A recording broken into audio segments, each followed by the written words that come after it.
Standard 9 Subject Mathematics Part 2 Chapter number 3 Triangle Practice Set 3.1 या practice set 3.1 मधील आपण 1 ते 7 उदाहरणांचा अभ्यास गेल्या तासिकेला केलेला होता.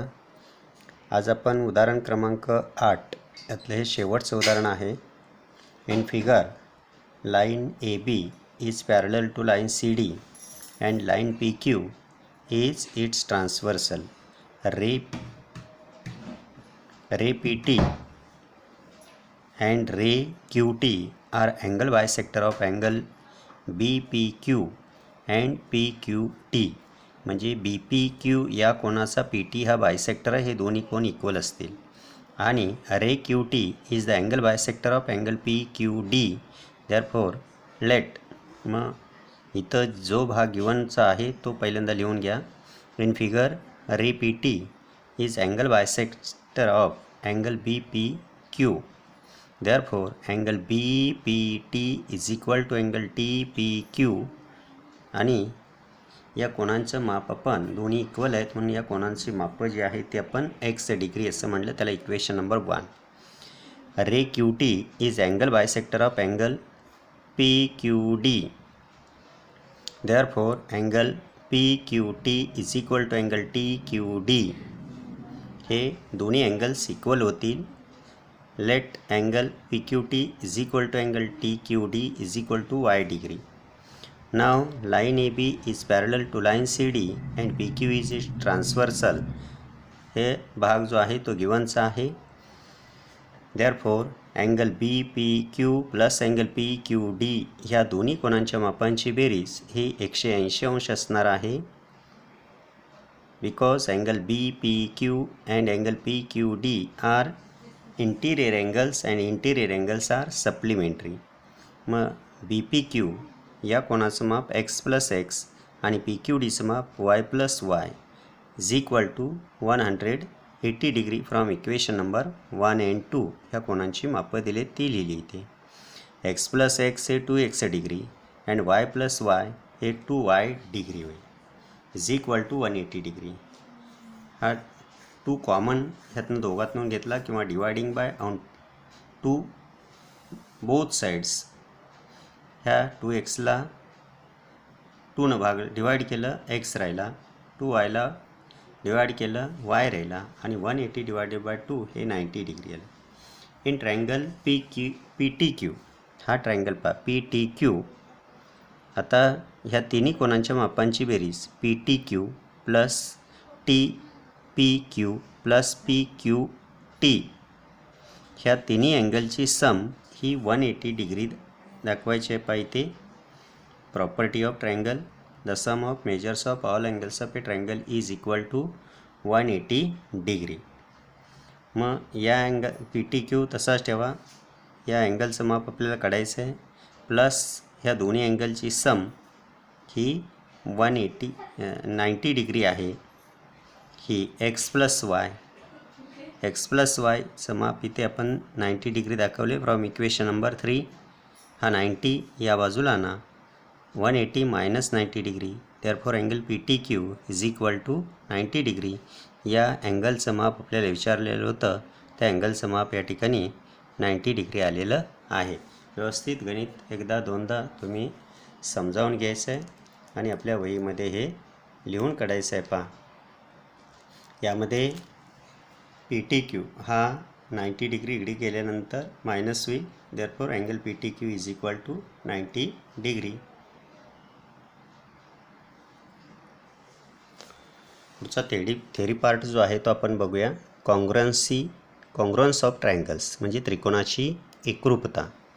We know that if segment placed upon another fits with it exactly then the 2 segments are congruent. ही डेफिनेशनसुद्धा आपण कॉन्ग्रुअंट सेगमेंटची डेफिनेशन येता 9वीला याच्या अगोदरसुद्धा तुम्ही पाहिलेली आहे. The length of 2 segments are equal then these segments are said to be congruent to each other. When and angle placed upon another fits with its exactly then the 2 angles are congruent. म्हणजे 2 कोन जेव्हा एकमेकावर ठेवले असतात तंतोतंत जुळतात तेव्हा ते दोन्ही त्रिकोण हे एकरूप असतात. Similarly if triangle placed upon another triangle, जेव्हा एक त्रिकोण दुसऱ्या त्रिकोणावरती ठेवला जातो, triangle fit exactly with it, then the two triangles are said to be congruent. जेव्हा दोन त्रिकोण एकमेकावरती तंतोतंत जुळतात तेव्हा ते दोन त्रिकोण एकरूप असतात. If triangle ABC and triangle PQR congruent is written as triangle ABC congruent triangle PQR.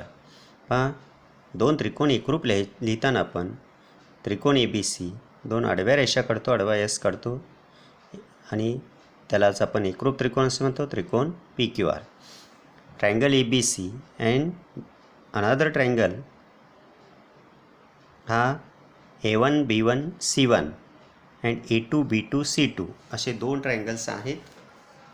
आता यामध्ये पुढच्या काही फिगर्स या ठिकाणी दिलेले आहेत. पहा, हा A1 B1 C1 आणि इथला पहा A2 B2 C2 अशा प्रकारचे ट्रायंगल्स समजा असतील.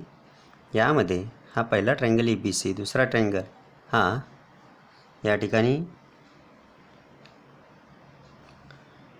A4 B4 and C4. बघा आता activity, draw triangle ABC of any major on A card sheet and cut it out.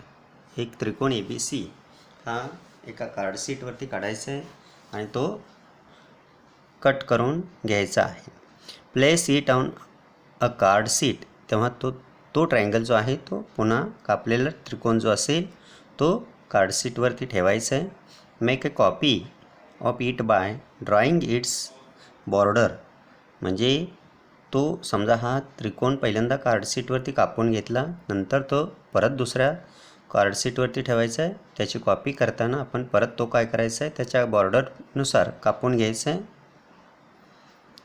Name as A1 B1 C1, म्हणजे हा ट्रायंगल आपण कार्डशीटवरती ठेवला, तो कापून घेतला, परत इथे दुसऱ्या कार्डशीटवरती ठेवला, परत कापून घेतला आणि ह्या ज्या बाजू आहेत याला A1 B1 C1, याला A2 B2 C2 असं म्हणणार आहे. Next, and make another. पहा इथे then rotate the cut out a triangle ABC a little as shown in figure and make another copy of it. Name the copy A3 B3 C3. तेव्हा परत काय करायचं आहे, हा ट्रायंगल जो आहे तो काय करायचा आहे, आपण ठेवायचा आहे आणि तो परत कट करून घ्यायचा आहे. त्याला नाव द्यायचं आहे A3 B3 C3. Then flip the triangle ABC, place it on another card sheet and make a new copy of it. Name this copy as A4 B4 C4. How you notice that each of triangle A1 B1 C1, triangle A2 B2 C2 and triangle A3 B3 C3 and triangle A4 B4 C4 is a congruent with triangle ABC. हा पहिला triangle ABC cut करून घेतला, तो दुसऱ्या card शीटवरती ठेवला, तो तेवढाच cut करून घेतला, त्याला A1 B1 C1 असं म्हटलं. परत तो ट्रायंगल उचललेला आहे, परत दुसऱ्या कार्ड शीटवरती ठेवला, तो कट करून घेतला, त्याला A3 B3 आणि A4 B4 अशा पद्धतीने नावं दिली. तर हे सगळे ट्रायंगल जे आहेत ते एकमेकावर ठेवले असतात, तंतोतंत जुळतात, म्हणून ह्यातले हे सर्व ट्रायंगल जे असणार आहेत ते काय असतात, कॉन्ग्रुअंट असतात. Let us verify A3 B3 C3. We place A upon A3, B upon B3 and C upon C3. Then only they will fit each other and we can say that triangle ABC is congruent triangle A3 B3 C3. आता हा triangle जो आहे, पहिला triangle जो आपला आहे ABC हा, तो समजा A3 B3 आणि C3 वरती ठेवल्यानंतर तुमच्या असं लक्षात येईल की A हा A3शी कॉन्ग्रुअंट असेल, B हा B3शी कॉन्ग्रुअंट असेल आणि C हा C3शी कॉन्ग्रुअंट असेल आणि ते एक्झॅक्टली जुळत आहेत असं आपल्या लक्षात येईल. नोट दॅट वाईल इथे पहा, we also have AB is equal to A3 B3, BC is equal to B3 C3 and CA is equal to C3 CA. C3 A3. Note that while examining the congruence of two triangles, we have to write their angles and sides in specific order, that is, with the specific one-to-one correspondence. If triangle ABC congruent triangle PQR, then we get the following 6